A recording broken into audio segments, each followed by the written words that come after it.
एक बार गुरु नानक देव जी योगियों के प्रसिद्ध स्थान गोरखमथे पहुँचे। यहाँ जंगल में कानफटे योगी गोरखनाथ और उसके शिष्य रहते थे। गुरु नानक देव जी ने उन्हीं के डेरे से कुछ दूर बैठकर कीर्तन आरंभ कर दिया। सारे योगी आप जी के पास इकट्ठे हो गए। योगियों ने पूछा, आपका मत क्या है? आप कौन हो और कहाँ से आए हो और यहाँ किस तरह आए हो? गुरु नानक देव जी ने कहा, हम निरंकारी हैं और निरंकार के देश से आए हैं। यहाँ आपके दर्शन करने आए हैं। और योगियों ने कहा, हमारा योग मत धारण कर लो, आपको सच्चा मार्ग प्राप्त हो जाएगा। गुरु नानक देव जी बोले कि सच्चा मार्ग किसी वेश में सीमित नहीं है। जो भी पुरुष अपने आप को जगत की बुराइयों से बचा कर रखता है, उसको ही सच्चा मार्ग प्राप्त हो जाता है। अनेक प्रकार की चर्चा करके सिद्धों ने आपको कामल फकीर देखकर कहा कि आप योग मत के चिन्ह खिंता, मुंद्रा, झोली और डंडा आदि धारण कर लो और शरीर से यह रंगदार वस्त्र उतारकर राख मल लो। हमारा वेश धारण कर लेने से आपकी बहुत मान्यता हो जाएगी। तो गुरु नानक देव जी ने कहा, इन चिन्हों को धारण करने से योग यानी ईश्वर के साथ जुड़ना नहीं हो सकता। तो आप जी ने यह कहा कि गुदड़ी पहन लेना परमात्मा से मिलाप का साधन नहीं है। डंडा हाथ में पकड़ लेने से हरि मेल नहीं हो जाता। अगर शरीर पर राख मल लें तो भी प्रभु से मिलाप नहीं होता। कानों में मुद्राएं पहनने से रब का मेल नहीं। अगर सिर मुंडवा लें तो भी प्रभु से मिलाप संभव नहीं है। सिंगी बजाने से भी जोग सिद्धि नहीं हो जाता। परमात्मा से मिलाप का ढंग सिर्फ इस तरह ही हासिल होता है कि माया के मोह की कालिक में रहते हुए भी माया से निर्लिप्त प्रभु में जुड़े रहें। सिर्फ बातें करने से प्रभु मिलाप नहीं होता। वही मनुष्य जोगी कहलवाया जा सकता है जो एक जैसी निगाह से ही सब जीवों को बराबर के इंसान समझें। घर से बाहर बड़ियों में मसाणों में रहने से प्रभु मेल नहीं होता। समाधियां लगाने से भी प्रभु नहीं मिलता। अगर देश परदेश में भटकते फिरें तो भी प्रभु का मिलाप नहीं होता। तीर्थों पर जाने से या स्नान करने से भी प्रभु प्राप्ति नहीं हो सकती। परमात्मा से मिलाप का ढंग सिर्फ इसी तरह ही आता है कि माया के मोह की कालिक में रहते हुए ही माया से निर्लिप्त प्रभु में जुड़े रहें। जब गुरु मिल जाए तो मन का सारा सहम समाप्त हो जाता है। विकारों की ओर दौड़ते मन को रोक सकते हैं। मन में प्रभु के अमृत नाम का एक चश्मा चल पड़ता है। अडोल अवस्था की ही लहर बन जाती है। हृदय के अंदर ही परमात्मा के नाम के साथ सांझ बन जाती है।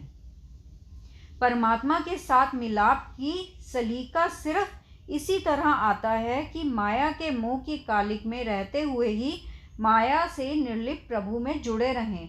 हे नानक, परमात्मा से मिलाप का अभ्यास यूं करना चाहिए कि दुनिया के कार्य व्यवहार करते हुए ही विकारों से परे हटके रहना चाहिए।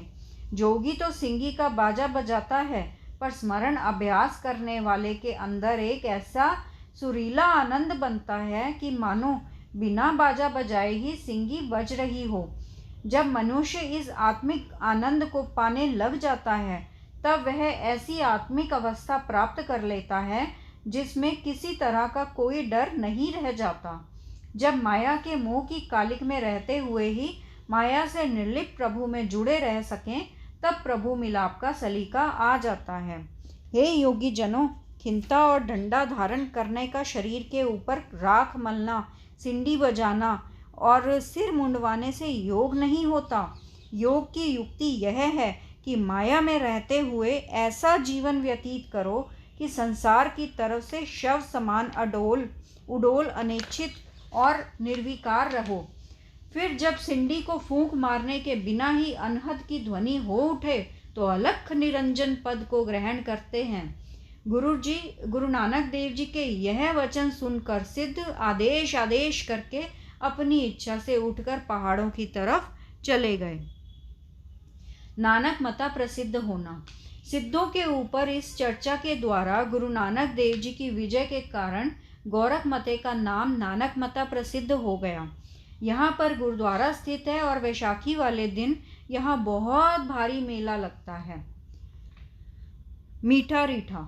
इस नानक मते के स्थान से चलकर जब गुरु नानक देव जी पूर्व दिशा बनारस की तरफ जा रहे थे तो रास्ते में कुछ आगे जाकर मर्दाने ने कहा, महाराज जंगलों और पहाड़ों में ही लिए फिरते हो, मुझे भूख बहुत लगी है, अगर कुछ खाने को मिल जाए तो खाकर आपके साथ चलने के योग्य हो जाऊंगा। उस समय गुरु नानक देव जी एक रीठे के वृक्ष के नीचे आराम कर रहे थे। आप जी ने वृक्ष फल देखकर मर्दाने को कहा, मर्दाना अगर तुझे भूख लगी है तो इस रीठे की टहनी को हिलाकर रीठे गिराकर खा लो। मर्दाने ने आज्ञा का पालन करके जब रीठे गिराकर खाए तो वह छुहारे जैसे मीठे थे। उसने पेट भरकर खाए। इस वृक्ष के रीठे आज भी मीठे ही हैं, जो नानक मते जाने वाले प्रेमियों को प्रसाद के तौर पर दिए जाते हैं। मीठा रीठा नानक मते से पूर्व दिशा की तरफ काफ़ी थोड़ा दूर है। अयोध्या नगरी। इसी प्रकार ही पहाड़ी क्षेत्रों में से चलते हुए गुरु नानक देव जी श्री रामचंद्र जी के जन्म स्थान अयोध्या नगरी आ गए। बहुत से लोग और पंडित गुरु जी के करीब एकत्र हो गए। गुरु नानक देव जी ने एक पंडित से पूछा कि हमने सुना था कि अयोध्या नगरी को तो श्री रामचंद्र जी अपने साथ ही बैकुंठ को ले गए थे, फिर यह तो यहीं की यहीं है। पंडितों ने कहा, वह केवल अयोध्या नगरी के जीवों को ही साथ लेकर गए थे, महल आदि और सब कुछ यहाँ ही रह गया था।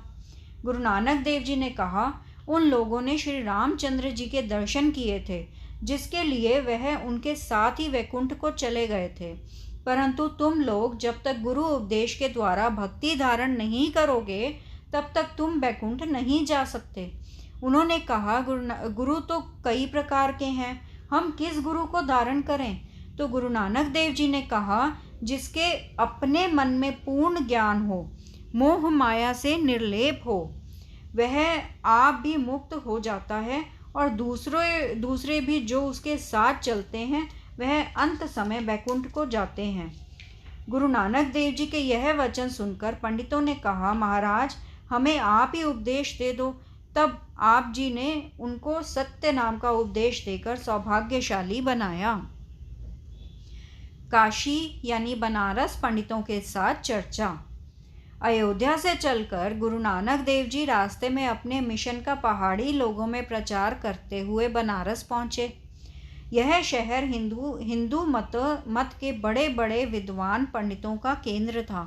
आप जी का बाहरी आश्चर्यजनक पहरावा, गेरुए रंग वाला कुर्ता, ऊपर सफ़ेद चादर, एक पांव जूती और एक पांव में खोंस, सर पर टोपी और गले में माला और माथे पर केसर का तिलक देखकर बहुत लोग इकट्ठे हो गए। अनेक प्रकार के प्रश्न पूछने लगे।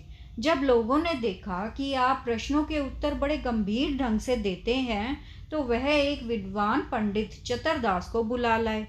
उसने गुरु नानक देव जी के साथ चर्चा छेड़ दी। पंडित चतरदास ने कहा, महाराज हम रोज ही चाहे वेद शास्त्र पढ़ते हैं और सुनते भी हैं, मगर हमारे मन का अहंकार नहीं मिटता और मन को शांति नहीं आती। इसका क्या कारण है? तो गुरु नानक देव जी ने कहा, अगर मन के अंदर सदा ही बुराई का चितवन होता है तो फिर वेद शास्त्रों के उपदेश का असर किस तरह हो सकता है? पहले अपने मन से झूठ, निंदा, लोभ, लालच आदि बुराइयों को दूर करो, फिर वेद शास्त्रों को पढ़कर और सुनकर उसके ज्ञान उपदेश को धारण करो तो आपके मन को शांति प्राप्त होगी। फिर पंडितों ने कहा, महाराज परमेश्वर के किस नाम का जाप करने से मुक्ति होती है? तो गुरु नानक देव जी ने कहा, जिस तरह सभी नावें नदी को पार करवाने वाली होती हैं, जिस पर कोई चढ़ जाए उसे वही बेड़ी नदी से पार उतार देती है, इस तरह ही गुरु रूपी मलाह जिस नाम रूपी बेड़ी पर चढ़ावे उस पर ही चढ़कर पार उतरा जा सकता है। तो पंडितों ने कहा, महाराज हमें किस नाम का स्मरण करना चाहिए? तो गुरु नानक देव जी ने कहा, आप सत्य नाम का स्मरण किया करो, आपकी मुक्ति हो जाएगी। इस तरह ज्ञान उपदेश की चर्चा करके गुरु नानक देव जी वहाँ से आगे को चल पड़े। सतनाम सतनाम सतनाम जी, वाहे गुरु जी। सतनाम सतनाम सतनाम जी, वाहे गुरु जी। वाहे गुरु तेरा शुक्र है, शुक्र है, शुक्र है तेरा दात्या, तेरा शुक्र है।